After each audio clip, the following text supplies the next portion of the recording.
안녕하세요. 존버 존 버나드입니다. 자, 오늘 지금 한미 관세 협상이 지금 뭐 타협이 됐죠. 그래서 그거에 대한 한번 분석을 해 볼게요. 그래서 잘한 건지 못한 건지 이거 한번 분석해 드리고요. 그다음에 앞으로 한국의 미래가 암울한 이유에 대해서 뭐 이 관세 협상 이런 걸 따져 보면서 한국의 미래가 장기적으로 암울한 이유에 대해서 한번 얘기해 드리고요. 어떻게 우리는 대비를 해야 될까? 그런 것도 한번 얘기를 해 드리도록 하겠습니다. 여러분들 좋아요랑 구독 한 번씩 눌러 주시고요. 가 보도록 하겠습니다. 자, 지금 트럼프가 트루스 소셜에서 이렇게 발표했죠. 한국과 미국의 이런 완전한 무역 협정이 합의가 됐다 뭐 이렇게 얘기했습니다. 그래서 주요 내용은 뭐 3,500억 달러 규모의 투자를 한다고 이렇게 나와 있고, 그다음에 또한 1,000억 달러 규모의 LNG를 이제 한국에서 수입을 할 거다 이렇게 트럼프가 얘기를 했습니다. 그래서 이런 쭉 보고, 그다음에 2주 이내에 이재명 대통령이 백악관을 아마 갈 거라고 합니다. 그런데 제가 봤을 때는 이때 또 가서 또 다른 얘기를 할 수도 있기 때문에 이거는 좀 더 지켜봐야 될 것 같고요. 그래서 관세는 어느 정도냐? 5%로 했다고 합니다. 여기 15%로 했다고 나와 있죠. 그래서 한번 정리해서 한번 얘기해 드릴게요. 자, 지금 보면요. 관세율을 25%에서 15%로 인하했습니다. 그다음에 대미 투자는 3,500억 달러를 약속을 했습니다. 그리고 대통령이 이제는 이거를 직접 배분을 할 거고, 그다음에 1,000억 달러 규모의 이 미국의 비싼 LNG 있잖아요. 이거를 구매하기로 약속을 했다. 그다음에 시장 개방, 자동차, 트럭, 농산물 등 이 미국의 제품은 완전 수용하겠다. 이렇게 얘기를 했고, 정상회담에서 2주 내에 지금 백악관에 이재명 대통령이 참석을 할 것이다 이렇게 나왔습니다. 그리고 후속 발표는 이제 뭐 에너지 산업이나 협력 이런 구체적인 내용은 회담 시에 공개를 하겠다 뭐 이렇게 얘기가 나오고 있고, 그다음에 뭐 지금 보시면 뭐 우리는 뭐 잘했다, 큰 고비를 넘겼다 이렇게 하고 있지만, 이거 봤을 때 원래 관세율 25%에서 15%로 인하해줬다고 좋아하는 게 아니라 15%를 관세로 걷어간다는 게, 그리고 우리나라에서 얻을 수 있는 거를 미국에서 다 얻어갔다는 게 이게 문제인 거죠. 그래서 미국의 칼럼을 보면요 이렇게 얘기합니다. 자, 트럼프 대통령이 한국과 무역협상 타결을 발표했습니다. 그가 이런 걸 어떻게 해냈는지 놀랍다. 그래서 지금 15% 관세 이것도 잘했고, 그다음에 미국산 제품에 대한 관세는 0%로 만들고, 그다음에 미국 기업에 대한 3,500억 달러 지원, 그다음에 1,000억 달러 규모의 국유 가스 이거를 구매하게 만들었다. 그래서 트럼프 대통령 잘했다, 한국에서 잘 뺏어왔다 이렇게 얘기를 하고 있거든요. 진짜 이게 진실이겠죠. 이 보면은요. 그래서 뺏기고 있다. 그래서 우리나라의 미래가 좋지 않다. 이 관세나 이런 걸로 지금 세계에 지금 중국과 미국이 이런 패권 경쟁을 벌이면서 결국 그 사이에서 원래 꿀을 빨던 한국의 미래는 점점 더 암울해지는 겁니다. 지금 이런 관세 협상만 봤을 때도 우리의 동맹국인 이런 지금 미국도 이 정도로 이렇게 한국을 대하는데 어떻게 될지, 진짜 중국은 이제 한국을 어떻게 대할지 정말 걱정이 많이 되고요. 그래서 2주 내에 지금 이재명 대통령이 정상회담을 하러 백악관을 간다고 하는데, 여기에서 또 이제 어떤 얘기가 이렇게 오갈지 이것도 참 궁금하다 이렇게 말씀드리고요. 그래서 이게 관세를 잘 했냐 이거를 여러분들이 궁금하시잖아요. 그런데 저는 이거 일본과 한번 비교를 해보겠습니다. 자, 일본과 비교를 해보면요 15%는 동일해요. 15% 이렇게 일본과 동일하게 했고요. 그런데 중요한 거는 자동차에는 12.5% 관세를 적용했습니다. 그래서 이거는 또 일본이 더 유리한 내용이죠. 그래서 현대기아가 이게 조금 걱정이고요. 그다음에 투자 약속은 3,500억 달러고요. 그다음에 5,500억 달러인데 주로 전략 산업, 조선, 반도체 등에 이렇게 투자를 한다고 하는데, 조선에 뭐 1,000억 달러 규모의 투자를 여기에 포함이 돼 있다 이렇게 나와 있고, 여기는 에너지, 반도체, 조인트 벤처 이쪽이라고 하고 있는데, 중요한 거는 여기 아래 투자, 실질 현금 투자 보면요 한국은 지금 투자 전액 현금으로 갑니다. 협상 내용에 따라서 변동이 가능하지만 한국은 뭐 기축통화도 아니고 뭐가 아니니까, 지금 보세요 일본은 대출이나 보증 이런 걸로 투자를 하기 때문에, 신용으로 투자하기 때문에 현금 투자 비중은 낮습니다. 근데 우리나라는 전액 현금이기 때문에 이런 돈들이 다 외화로 빠져나간다는 얘기죠. 그럼 제가 뭐라고 했어요? 환율이나 이런 거는 다시 또 급격하게 오를 수밖에 없겠죠. 이런 거 잘 보셔라. 우리나라는 이제 이렇게 미국이랑 무역 협상을 하면서 미국에 다 갖다 퍼주면 이제 기업이나 아니면 돈이나 외화나 이런 걸 계속 갖다 주게 된다고 하면요 우리나라는 제조 공동화가 일어나면서 일자리도 당연히 공동화가 일어나겠죠. 그럼 점점 더 우리나라의 이런 산업 구조나 GDP는 점점 안 좋아지겠죠. 에너지도 지금 지금 미국산 LNG 이거 비싸거든요. 1,000억 달러 규모로 구매를 하겠다. 그리고 여기 일본은 알래스카 LNG 합작 에너지 분야에 투자를 하겠다 이렇게 나와 있습니다. 그다음에 여기 시장 개방은 자동차, 트럭, 농산물, 미국산 제품의 완전 개방. 그다음에 일본도 뭐 자동차 쌀 일부 품목 시장을 개방하겠다 이렇게 얘기했다고 하고요. 그다음에 여기 지금 미국산 자동차에 대해서는 무관세. 그다음에 한국산 대미 수출은 15% 적용. 그다음에 일본산 자동차 미국 수출은 15% 적용. 기존의 25%에서 인하를 했다고 합니다. 이렇게 된다고 하면은요 일본이 오히려 더 좋아지겠죠. 그래서 이걸 잘 보시면 될 것 같습니다. 그래서 일본이 다시 또 이렇게 조금 더 좀 디테일하게 보자고 하면 아까 생산 시설 중심 우리는 진짜 생돈이 나가는 거예요. 완전 현금이 나가는 거고 일본은 지금 금융 지원 중심으로 가고 이것도 뭐 보증이나 신용 대출 뭐 이런 걸로 나가기 때문에 그렇게 막 우리나라처럼 완전 현금이 들어가지 않는다. 그러니까 천천히 할 수도 있고 이걸 운용을 할 수도 있고 그래서 이런 규모로 봤을 때는 참 우리나라가 좋지 않은 계약이다 이렇게 말씀드리고요. 지금 그래도 중요한 거는 농산물 개방에서 쌀과 쇠고기를 배제했다는 겁니다. 또 이걸로 이거 배제했다고 해서 이걸로 또 뭐 협상 잘했다 이렇게 광고를 할까봐 조금 걱정이 됩니다. 그래서 이렇게 보시면 될 것 같고 대미 무역 흑자 보면요. 557억 달러, 그다음에 일본은 683억 달러입니다. 거의 근데 비슷해요. 그래서 대미 투자만 봤을 때는 우리나라가 뭐 잘했다 이렇게 얘기가 나올 수도 있겠지만 뭐 이건 좀 더 지켜봐야 되겠죠. 그래서 저는 과연 우리나라가 잘했을까 저는 그냥 궁금하다 이렇게 말씀드리고요. 그다음에 지금 미국의 주요 무역 적자국을 보면요. 2023년 보면 뭐 중국한테 가장 많이 적자를 지고 멕시코, 베트남, 한국이 514억 이렇게 나와 있습니다. 그리고 일본이 712억 이게 23년 기준이니까 이렇게 나와 있고요. 그래서 쭉 무역 비교, 대미 무역 비교해 보면 한국과 일본이 지금 뭐 경제 규모는 한국의 뭐 1.2배 이상 되지만 1.2배가 아니라 더 많이 되죠. 근데 지금 보면요. 미국 수출액을 보면 비슷비슷해요. 그래서 해당국 수출액 봤을 때 이렇게 되면서 무역 흑자를 얼마나 거두나 660억, 723억 이렇게 나오는데요. 그러니까 뭘 말하고 싶냐면 한국보다 일본이 그렇게 미국한테 엄청 의존하는 구조는 아니다.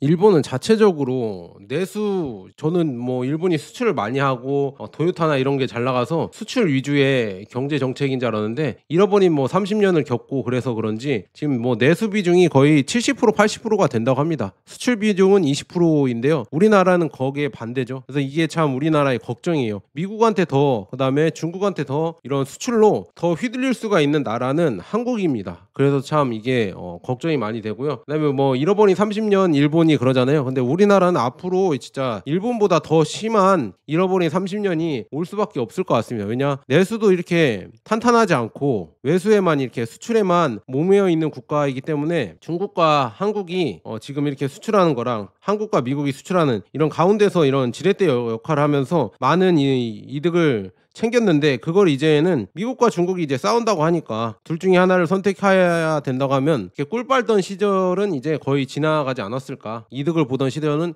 거의 지나갔다. 그래서 한국에는 이제는 잃어버린 30년이 도래하게 생겼다. 근데 뭐 일본은 그 시절에도 한국의 고도 성장과 그다음에 뭐 동남아나 중국의 이런 고도 성장 때문에 어느 정도 수출로 그때 힘든 시기에도 카바를 칠 수 있었거든요. 근데 한국은 과연 이제는 중국이 이제 뭐 한국의 수출처가 아니라 이제 경쟁자로 계속 올라오고 있잖아요. 샤오미나 비아디나 뭐 CATL 이런 기업들이 계속 경쟁자로 올라오기 때문에 점점 더 한국의 입지는 아마 세계 수출에서 줄어들 거라고 저는 보고 있고 무역이 이제 점점 브릭스와 서방이 단절되면서 점점 더 이제 한국의 입지는 줄어들 수밖에 없고 미국 우존적으로 갈 수밖에 없습니다. 그래서 이런 여러 가지 이유 때문에 제가 한국 주식에 웬만하면 투자하지 마라 이렇게 말씀드렸잖아요. 그리고 머스크가 삼성전자와 그다음에 LG에 뭐 이렇게 LG 에너지솔루션에 도움을 줬다. 그래서 머스크가 한국을 구했다 이렇게 또 막 한국 언론에서 얘기를 하고 있어요. 물론 머스크가 한국을 도와준 건 맞겠지만 이게 삼성전자랑 LG 에너지솔루션 이 기업에게는 좋을 수가 있어요. 하지만 중요한 건 한국 입장에서 여기 미국에 가서 미국에 투자를 하는 거잖아요. 미국에 들어와서 한국은 지금 일자리나 아니면은 뭐 거기 뭐 산업 이런 게 공동화가 생길 수밖에 없죠. 한국은 진짜 우리가 그냥 국내로 봤을 때는 지방이 되는 겁니다. 이제 미국이 수도권이 되고 다 지방에서 이제 공장들을 다 수도권으로 이전하면서 지방에는 아무 아무것도 없고 먹고 살 게 없어지고 그러면 그런 데가 어떻게 뭐 부동산이 가고 그다음에 주식이 가고 그러겠어요? 그 지역 경제가 활성화되고 자영업자가 잘 살고 그렇게 될 수가 있을까요? 그러니까 이런 미래를 보셔라. 그리고 머스크가 이 삼성전자랑 LG 에너지솔루션이 뭐 기술적으로 좋아서 과연 선택을 했을까? 저는 그렇게 해석 안 하거든요. 그거는 다음에 영상을 마련하도록 하고요. 제가 오늘 서울 갔다 와야 돼서 이따가 이렇게 영상 찍을 수 있으면 찍어 보고요. 그래서 저는 제가 요약을 해드리자면 머스크도 어쩔 수 없이 삼성전자랑 LG 에너지솔루션을 고를 수밖에 없습니다. 그간 머스크의 행보를 봤을 때 저는 그렇게 생각하거든요. 이건 다음에 얘기해드리고요. 그래서 한국에 좋은 지금 상황이 아니다 이렇게 말씀드리고, 한국은 그럼에도 불구하고 어떻게든 지금 미국보다 경제가 좋은 상황이 아니기 때문에 먼저 선제적으로 계속 금리 인하를 미국보다 더 많이 했죠. 미국보다 금리 인상은 적게 하고 금리 인하는 더 많이 했습니다. 그러면서 지금 이제 환율이 점점 안 좋아졌죠. 환율이 안 좋아지고 경제는 더더욱 안 좋아지는 상황으로 이렇게 갔습니다. 왜냐? 굳이 미국에 투자하지 왜 한국에 투자를 하겠어요? 이렇게 지금 금리만 봤을 때도 미국 훨씬 유리하기 때문에 미국 채권만 들고 있어도 웬만한 한국의 이런 자산보다는 더 많이 오를 수 있기 때문에 저는 지금 한국의 경제가 지금 뭐 코스피 5천 간다 이렇게 얘기가 나오고 있지만 별로 좋지 않은 것 같다 이렇게 말씀드립니다. 그리고 이거는 좀 예전 자료긴 한데요. 한 몇 달 전 자료긴 한데 비교해 보려고 가져왔는데 이게 뭐냐면은요. 달러 지수입니다. 달러 지수랑 원달러 지수 이걸 비교해 봤는데요. 원달러는 이 1,300원, 1,400원 이 사이에 있는데 중요한 거는 달러 지수, 달러 인덱스가 더 많이 떨어졌다는 얘기죠. 그래서 원달러가 그만큼 안 떨어졌다는 얘기입니다. 그렇게 된다고 하면은 여러분들 이제 나중에 대외 변수가 생기면 원달러는 얼마나 더 올라갈까 이거를 생각해 보시고요. 그다음에 뭐 이제 뭐 또 25만 원씩 또 뿌리잖아요. 뿌리면은 이제 원화 가치는 더 내려가겠죠. 그래서 이걸 잘 보시고, 뭐 정치적으로 뭐 어쩌고 저쩌고 이걸 따지지 마세요. 한국은 정치인들이 둘 다 똑같아요. 여야 저는 똑같다고 보고 한국의 지금 미래는 정치인들이 망친다. 저는 그렇게 보고 있으면서 정치를 안 믿고요. 굳이 믿을 필요가 뭐가 있습니까? 우리는 미국 주식이나 아니면 중국 주식 그다음에 금에 투자하고 있는데 굳이 한국 뭐 이런 정치를 믿고 한국 뭐 경제를 믿고 거기에 투자를 하실 건가요? 아니면 미국 경제를 믿고 투자를 하실 건가? 이거를 한 번씩 생각해 보셔라. 그래서 저는 여러분들에게 적극적으로 웬만하면 미장이나 아니면은 중국 그다음에 금이나 은 투자, 그다음 비트코인 뭐 이렇게 하시라고 말씀드리지, 국장 투자 저는 웬만하면은 국장 투자는 하지 마셔라. 물론 국장에서도 좋은 종목들이 있겠지만 전체적인 국장 지수에 투자한다? 그거는 저는 아니라고 봅니다. 원화 가치도 계속 내려갈 거라 저는 보고 있고 코스피가 5천 간다 한들 그게 과연 기업의 펀드멘털과 그러니까 성장성이 맞물려서 그리고 기술이 맞물려서 그게 과연 올라가는 것일까? 아니면은 원화를 엄청나게 많이 풀어서 원화를 똥값으로 만들어서 자산 가치가 그냥 상대적으로 올라간 것일까? 이거를 잘 생각해 보세요. 저는 후자라고 생각하고요. 그다음에 이번에 뭐 KBS에서 다큐한 거 인재전쟁 보셨잖아요. 그런 거 봤을 때 한국의 미래가 어떻게 되겠어요? 의대를 더 중시하고 공대를 천시하는 우리나라 같은 이런 산업 구조에서 과연 좋은 기업들 삼성과 뭐 LG 현대 같은 기업들이 계속 나올까? 전혀 아니라고 봅니다. 여러분들 그러니까 잘 투자를 잘 참고하셔라 이렇게 말씀드리고요. 그리고 지금 제가 매번 말씀드린 패권의 과도기라고 하고 그다음에 이제 미국의 힘이 점점 이제 미국도 실속을 차리면서 미군 축소를 계속 하고 있어요. 미군의 세력을 점점 줄이고 있다는 얘기죠. 그 세력이 비어진 공백, 그 군사적 공백에 이제는 진짜 중국과 러시아 이런 애들이 들어온다는 얘기죠. 들어오면은 그 지역에서는 갈등이 발발할 수밖에 없겠죠. 그래서 지금 우리나라에서도 미 육군을 좀 축소를 하고, 그러니까 육군 전력은 축소하고 공군력과 해군력을 강화하려고 하고 있거든요. 그래서 여러분들 뭐 아직도 뭐 미국이 만약에 북한이 쳐들어오면 미국이 전폭적으로 지원을 해줘서 우리나라에 막 들어와서 싸워줄 것이다 이렇게 생각하시는 분들이 많으신 것 같은데 전혀 아니라고 보거든요. 여러분들 왜냐하면은요 미군은 웬만하면은요 이제 피를 흘리기 싫어합니다. 오히려 대리군들이 싸워주길 좋아합니다. 그래서 지금 저쪽에서도 유럽에서도 그렇게 대리군이 싸워주고 있고 중동에서도 지금 대리군이 싸워주고 있고 다 그런 거죠. 그러면 아시아에서는 대리군이 과연 누가 될 것인가? 이거를 잘 생각해 보시면 한국, 일본, 뭐 대만 뭐 이런 데가 있겠죠. 근데 가장 최전방에 그다음에 반도국가 이런 해양 세력과 육지 세력의 가운데 있는 나라가 어디냐? 한국입니다. 그리고 가장 강력한 육군을 보유하고 있는 나라가 어디냐? 한국이죠. 그런데 그거를 과연 미국에서 이용을 안 하고 싶을까? 그다음에 이런 군사적 공백이 생기면 갈등이 생길 텐데 참 저는 걱정이 많이 됩니다. 왜냐하면요 지금 보면요 미국의 지금 해군 전력도 좀 빠진 것 같아요. 왜냐 한 달 전만 해도 지금 중국의 이 군함 있죠 함대가 제2도련선을 돌파했습니다. 저는 이거 보고 깜짝 놀랐거든요. 뭐 맨날 뭐 오코스니 뭐 파이브 아이즈인지 파이브 가이즈인지 뭔지 모르는 이런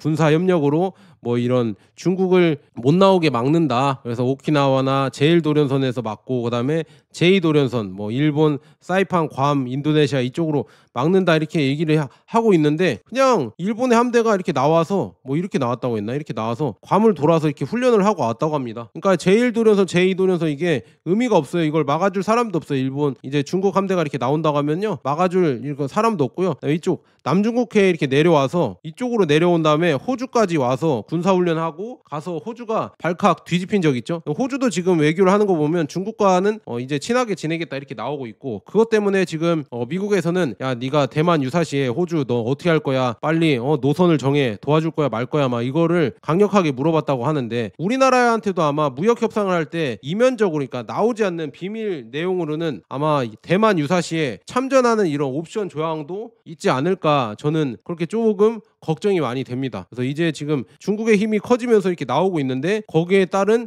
미국의 이런 억제력은 줄어들고 있어서요. 이 가운데 있는 이 한국, 대만, 일본 이런 데가 뭔가 이렇게 크게 바람이 불어닥칠 것 같죠. 그래서 이게 참 걱정이 많이 됩니다. 그러니까 우리는 지금 뭐 경제 뭐 부동산 이런 얘기를 할 때가 아니라 먹고 살 거 그다음에 안보를 더 이렇게 지금 생각을 해봐야 돼요. 지금 이런 대분쟁의 시대에서 진짜 우리나라가 어떻게 될 것인가 지금 이거를 생각해 보셔야 됩니다. 지금 이렇게 분쟁 지역이 있잖아요. 특히나 지정학적 변경이라고 하죠. 이런 지금 패권 전쟁이 일어날 때 여기 사이에 있잖아요. 러시아와 중국의 사이사이에 있는 이런 국가들 이란에서 지금 이렇게 중동 이쪽에서 나왔고 우크라이나에서 지금 나왔죠. 이런 분쟁이 나왔고 그다음에 한국에서도 분쟁이 나올 수 있다는 얘기죠. 대만이나 이쪽 그다음에 여기 미얀마 캄보디아 이쪽에서 나왔잖아요. 그래서 이런 거 그리고 인도 파키스탄 다들 이렇게 나오고 있죠. 카슈미르 지역 이런데 지금 이렇게 계속 나오고 있잖아요. 이런 분쟁 지역에서 발생할 수밖에 없어요. 지금 중국과 맞닿아 있는 이런 영토들 그다음에 러시아랑 맞닿아 있는 영토들 이런 세력들이 여기에 가운데 있기 때문에 그 가운데 낀 국가들은 분쟁에 휩싸일 수밖에 없다. 특히나 남북한 이런 갈라져 있는 이런 국가들에게서도 더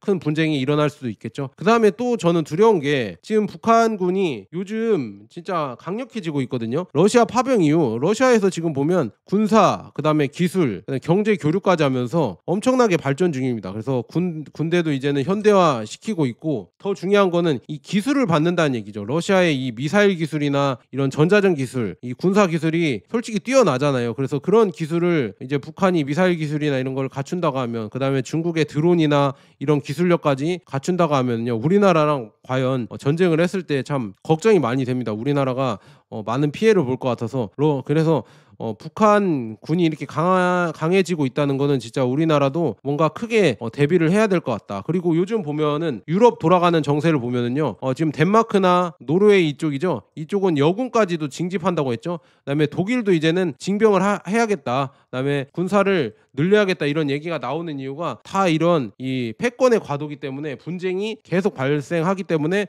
그런 거를 대비하는 이런 국가들의 이런 자세라고 저는 볼 수가 있으면서 우리나라도 참 걱정이 많이 됩니다. 지금 이렇게 위에 북한도 점점 커지고 있고 중국과 이런 세력들도 커지고 있기 때문에 여기에서 과연 이 가운데서 어떤 외교력을 발휘해서 이거를 잘 헤쳐나갈지 저는 걱정이 많이 됩니다. 근데 뭐 한국은 지금 한국의 이제 조선소에다가 미군 해군 전력을 짓고 미국의 지금 해군 기지를 당연히 질 수도 있거든요. 그래서 참 그렇게 된다고 하면은요 중국 입장에서는 어떻게 보면 냉정하게 볼 때는 한국이 적인데 과연 이 적국이랑 경제적 교류를 많이 할 것인가 저는 그것도 이제는 앞으로 의문입니다. 참 그런 것 때문에 걱정이 좀 많이 되고요. 그러면 그럴수록 한국의 이런 GDP 성장률과 이런 게 과연 좋아질 것인가. 지금 IMF에서도 한국의 올해 GDP 성장 전망을 1%에서 0.8%로 낮췄다고 합니다. 이렇게 낮춰서 할 정도면 참 걱정입니다. 지금 뭐 몇십 조 원의 돈을 뿌리는데도 GDP 성장이 이루어지지 않고 오히려 하향되고 있습니다. 여기에 이제는 미국과 미국과 중국에 껴 있어서 지금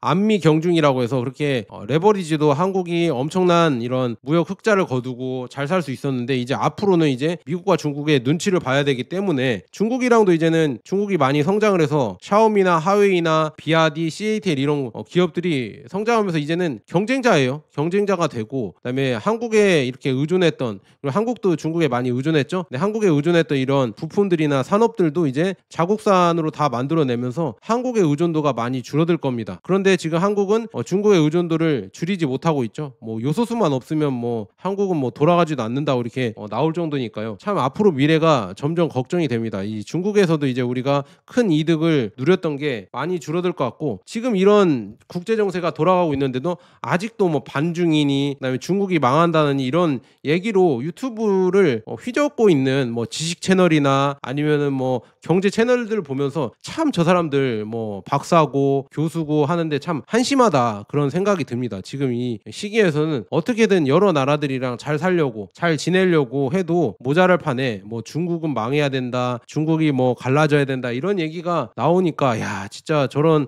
똑똑하신 분들도 국제 정세를 제대로 못 읽고 있구나 이런 거 보면서 좀 한탄할 때가 좀 많이 있습니다. 물론 뭐 정치인들도 뭐 다들 뭐 좋은 대학교 나오고 그다음에 사법고시도 패스하고 그렇게 똑똑한데도 그렇게 하는 거 봤을 때는 참 한국의 미래가 좀 아쉽다. 저는 그렇게 볼 수가 있으면서 이런 전망도 좋지 않고 당연히 일자리도 줄어들겠죠. 뭐 지금 현대나 삼성이나 LG 이런 데가 미국의 공장을 짓기 시작하면은요. 한국에는 당연히 필요가 없어지는 거예요. 한국 공장은 이제 필요가 없어지는 거고 점점 이제 그 인력들도 줄어들겠죠. 그럼 한국의 GDP나 한국의 이런 생산력은 당연히 줄어들 것이고 그럼 자영업자들이 또 1차로 망하고 그다음에 상업 부동산이 망하고 그다음에 마지막으로는 이제 아파트도 망할 것이죠. 그래서 이런 미래에서 지금 먹고 살기도 이제 힘들어질 것 같은데 한국의 부동산 아파트를 논한다? 이건 참 진짜 얼마나 철없는 얘기인지 저는 참 웃깁니다. 제가 부동산 얘기하면 또 사람들이 좋아하시고 뭐 이렇게 한국 주식 얘기하면 좋아하시는데 참 진짜 한국은 일단은 먹고 살기도 지금 걱정이고 그다음에 위에 북한이랑 중국, 러시아 이런 애들이 분쟁을 일으킬까 봐 전쟁을 일으킬까 봐 그런 걱정에 여러분들 사셔야 돼요. 무슨 뭐 아파트가 앞으로 더 오를 것이다 이렇게 생각하시는 거는 너무 지금 안보랑 그다음에 지금 무역 협상 이런 거를 아예 생각을 안 하는 거다. 한국의 미래에 대해서 참 걱정이 지금 이만저만이 아니다 이렇게 말씀드리면서 당장이 먹고 살 것, 그다음 안보를 생각해야 됩니다. 그리고 여러분들 제가 누누이 말씀드리잖아요. 여러분들의 자산들은 한국에 많이 투자하면 안 돼요. 앞으로 한국 보세요. 지금 저렇게 미국에 많은 투자를 하고 그다음에 여러 가지 지금 보시면 많은 투자를 한 다음에 미국에서 얻어올 게 별로 없잖아요. 그다음에 미국의 공장을 다 지을 거잖아요. 그럼 일자리나 아니면 외화나 다 유출이 될 텐데 그러면 어떻게 되겠어요? 결국에는 환율이 올라가겠죠. 환율이 올라가면 뭐 한국 자산들은 다 내려가는 겁니다. 당연히 그냥 저는 그래서 왜 이걸 모으고 있냐. 지금 은도 모으고 있고 그래서 금도 실물로도 많이 모으고 있어요. 이제 이런 은 실물이나 금, 실버바나 골드바 이런 게 아마 한국에서 품귀 현상이 일어날 겁니다. 저는 제가 봤을 땐 그러고요. 앞으로는 뭐 그냥 국제적으로 봤을 때도 금과 은은 더 올라갈 수밖에 없고 그다음에 미국 주식 지금 이번에 보세요. 또 올라가는 거 보셨죠? 미국 주식이나 아니면은 중국 이런 좋은 성장성이 높은 이 테크 주식들에 여러분들 많이 모아가야 되고요. 한국 주식은 웬만하면은요 너무 어려우니까 웬만하면 하지 마셔라. 그리고 한국 주식은 제가 봤을 때는 원화의 가치나 한국의 미래를 봤을 때 크게 좋지 않기 때문에 점점 이렇게 줄여 가시는 게 좋지 않을까 저는 그렇게 보고 있습니다. 그래서 자 오늘 지금 한미 관세 협상을 이렇게 얘기해 드리면서 한국의 미래에 대해서 좀 생각을 해봤는데요. 뭐 너무 암울하지만 그래도 여러분들이 대비할 수 있는 대비책은 있으니까 여러분들 잘 대비하셔서 그래도 한국에서 이렇게 여러분들 부자 되시고 잘 살아남으셨으면 좋겠습니다. 자 여기까지 좋은 버나드였고 여러분 제 쿠팡 링크 있으니까 혹시 도와주실 분들은 한 번씩 이렇게 가주시면은 감사하겠습니다.